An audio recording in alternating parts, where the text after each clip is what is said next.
México presenta uno de los índices más altos de impunidad a nivel mundial. Según el Índice Global de Impunidad en 2023, si eres habitante o conoces a México, seguramente has conocido algún acto deleznable que haya quedado impune. Y si te hablo de historias que pasaron en el país, es una lista de no terminar. Pero el día de hoy te voy a contar los peores casos de impunidad que muy seguramente no conozcas o que alguna vez habrás escuchado. Pero acá te contaré con todos los detalles posibles. Así que te invito a que te prepares algo, y si eres una persona sensible, mejor salte del video. Sin más preámbulos, comenzamos con casos de impunidad de México que el gobierno no quiere que conozcas. El 9 de noviembre de 2010, un trágico incendio en la sucursal Hidalgo de la tienda departamental Coppel, siendo más específicos en la ciudad de Culiacán, cobró la vida de 6 empleadas que se encontraban realizando un inventario nocturno. El incendio comenzó alrededor de las 21:50 y tardó más de 13 horas en ser controlado por la administración de los bomberos de la propia ciudad. Las llamas se originaron en el primer piso del edificio. Rápidamente se propagarían, atrapando a varias trabajadoras en el segundo nivel. Lamentablemente, las salidas de emergencia del edificio estaban bloqueadas con candados grandes, lo que iba a impedir que estas personas pudieran escapar y terminaran asfixiándose. La Comisión Estatal de Derechos Humanos de Sinaloa emitió un señalamiento, destacando omisiones y violaciones a la ley por parte de funcionarios de protección civil. Esto debido a que las instituciones correspondientes no supervisaban nunca adecuadamente las condiciones de seguridad que tenían en la tienda, lo cual contribuyó al trágico resultado. Por parte de la compañía, tras el incidente, Coppel se comprometió a indemnizar a las familias de las víctimas con una suma de 640,000 pesos por cada cabeza, incluyendo seguros de vida y apoyos para la vivienda, aparte de ofrecerles becas educativas para los hijos de las mujeres fallecidas, continuando pagando sus salarios durante 10 años, aparte de que proporcionaría seguros médicos a los familiares. Pero si eso aún te parece poco para el infierno que vivieron estas pobres mujeres, las consecuencias legales que hubo te harán darte cuenta del México en el que vivimos. Pues a pesar de las recomendaciones y las claras evidencias de que fue una negligencia, hasta el año 2011 no se había consignado la averiguación previa de un juez, y mucho menos de un directivo de Coppel. Ningún funcionario público fue sancionado. Este caso evidenció graves deficiencias en las medidas de seguridad laboral y la falta de supervisión por parte de las autoridades, resaltando la necesidad de reformas para proteger los derechos de los trabajadores en México. El caso de Marisela Escobedo y su hija Rubí Marisol Fraire es uno de los más emblemáticos en la lucha contra la impunidad y la violencia de género en México. Este caso expone las fallas sistemáticas del sistema judicial mexicano y la valentía de una madre que, enfrentándose a amenazas y obstáculos, siguió buscando justicia por el femicidio de su hija. En agosto de 2008, Rubí Marisol Fraire, de 16 años, fue asesinada en Ciudad Juárez por su propia pareja, conocido como Sergio Rafael Barraza Bocanegra. Marisela Escobedo, o sea la madre de ella, emprendería una búsqueda inalcanzable para encontrar al responsable, metiendo recursos propios y logrando de alguna forma localizar a Barraza en Zacatecas, quien fue detenido y terminaría confesando el crimen, incluso indicando el lugar donde se encontraban los restos de Rubí. Sin embargo, en un juicio oral, los jueces lo absolvieron por falta de pruebas, a pesar de que él lo había confesado todo. Tras la liberación de Barraza, Marisela se convirtió en una activista destacada, renunció a su trabajo como enfermera y recorrió el país exigiendo justicia, participando en marchas y protestas. Denunció públicamente la colusión que había entre las autoridades y el crimen organizado y se enfrentó a varias amenazas de muerte. A pesar de todas estas palabras que ella había recibido, ella seguía continuando la lucha, incluso solicitando una reunión con el aquel entonces presidente de México, Felipe Calderón, que de poco serviría, pues esta sería totalmente negada, aunque lo peor estaba por pasar. El 16 de diciembre de 2010, mientras realizaba un plantón frente al Palacio de Gobierno de Chihuahua, Marisela fue asesinada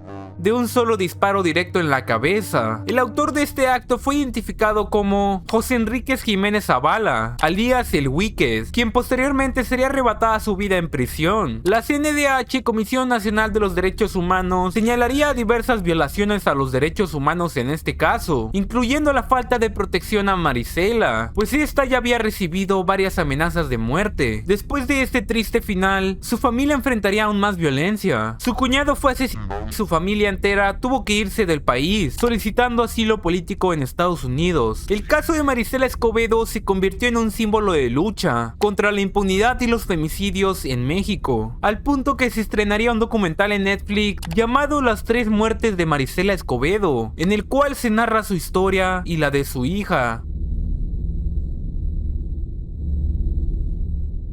Era 30 de junio del año 2014. Los elementos del ejército mexicano abatieron a 22 personas en una bodega de la comunidad de San Pedro Limón, dentro del municipio de Tlatlaya. Según la versión oficial inicial del gobierno mexicano, esto se había tratado de un enfrentamiento armado entre soldados y presuntos ligados a grupos. Todas las bajas fueron delincuentes que murieron entre el fuego cruzado. Sin embargo, no tuvo que pasar mucho tiempo para que se comenzaran a crear dudas y contradicciones acerca de lo que realmente había pasado. Un reportaje que sería clave para esto sería publicado por Associated Press el 18 de septiembre de 2014. En este se revelarían graves inconsistencias de la versión oficial que se había publicado, habiendo un testimonio que sería la clave definitiva para demostrar lo contrario. Este se trataba de Clara Gómez González, una testigo que pudo sobrevivir, la cual declaró que la mayoría de las personas que fueron dadas de bajas ya anteriormente se habían rendido cuando se solicitó, aparte de que mencionó que los soldados alteraron la escena de crimen para simular así un enfrentamiento, y como cereza del pastel, la evidencia forense solo lo empeoraba más. En un análisis balístico y forense, demostraría que muchos de los cuerpos tenían heridas a corta distancia, en posiciones que indicaban que estaban desarmados o sometidos. Algunos de estas personas recibieron disparos mientras ya estaban en el suelo o de rodillas, pero como es pan de cada día, este caso no es muy diferente a los que te conté, pues en octubre de 2014, 7 soldados serían detenidos y uno de ellos sería acusado directamente de homicidio.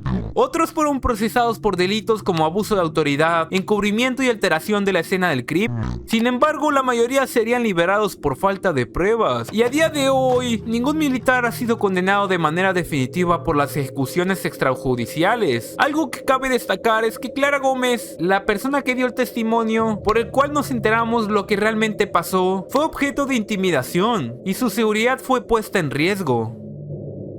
Los sucesos se remontan al 5 de junio de 2009, en Hermosillo, Sonora. Esta fue una de las tragedias más dolorosas en la historia reciente de México. El siniestro dejó un saldo de 49 niños fallecidos, todos menores de apenas 5 años, y más de 100 heridos, muchos con secuelas físicas y emocionales que quedaron permanentes de por vida. El fuego se originó alrededor de las 2:45 de la tarde, en una bodega que estaba al lado de la guardería, propiedad de la secretaria de Hacienda del gobierno de Sonora. Esta bodega almacenaba grandes cantidades de material inflamable, como documentos, muebles y placas vehiculares. El humo y las llamas se propagarían rápidamente hacia la guardería, debido a deficiencias estructurales en el muro compartido, que presentaba orificios y boquetes que permitieron el paso del humo caliente. La guardería operaba en un edificio industrial adaptado sin las mínimas condiciones de seguridad. Esta carecía de salidas de emergencias adecuadas, extintores funcionales, detectores de humo y señalización efectiva, además de que el techo estaba recubierto con poliuterano, un material altamente inflamable, y en el área de usos múltiples había un toldo de PVC, lo que facilitó la rápida propagación del fuego. Tras esta tragedia se realizaron múltiples investigaciones y peritajes. El primer peritaje oficial atribuyó el incendio a un sobrecalentamiento en el sistema de enfriamiento de la bodega. Sin embargo, un segundo peritaje sería realizado por un consultor estadounidense, sugiriendo que el fuego pudo haber sido provocado intencionalmente, al encontrar evidencias de que el incendio pudo haber iniciado en cajas de archivos de la bodega. En 2016, un juez federal en Sonora sentenciaría a 19 de los 22 implicados a penas de 20 y 29 años de prisión por homicidios culposos y lesión. Entre los condenados se encontraban supuestos funcionarios del IMSS, Protección Civil y empleados de la guardería. Sin embargo, en 2021 la Suprema Corte de Justicia de la Nación ordenaría reducir las penas al considerar que las responsabilidades fueron involuntarias. Y un rumor que cabe destacar es que las personas que fueron sentenciadas realmente no eran culpables, sino que el propio gobierno trató de buscar primeros responsables, para calmar así el gran problema mediático que fue una noticia como esta para el país. En un intento apurado, se terminaría sentenciando a personas que posiblemente fueron inocentes. A día de hoy, las familias de todos los afectados siguen buscando justicia para dar con las personas personas que cometieron los incendios y los responsables de tener una guardería como esa en esas precarias condiciones. Este caso habla de la gran corrupción y falta de rendición de cuentas que hay en México. A pesar de las promesas y reformas, la justicia sigue siendo una deuda pendiente para toda aquella familia que tuvo que vivir con una tragedia así de fuerte.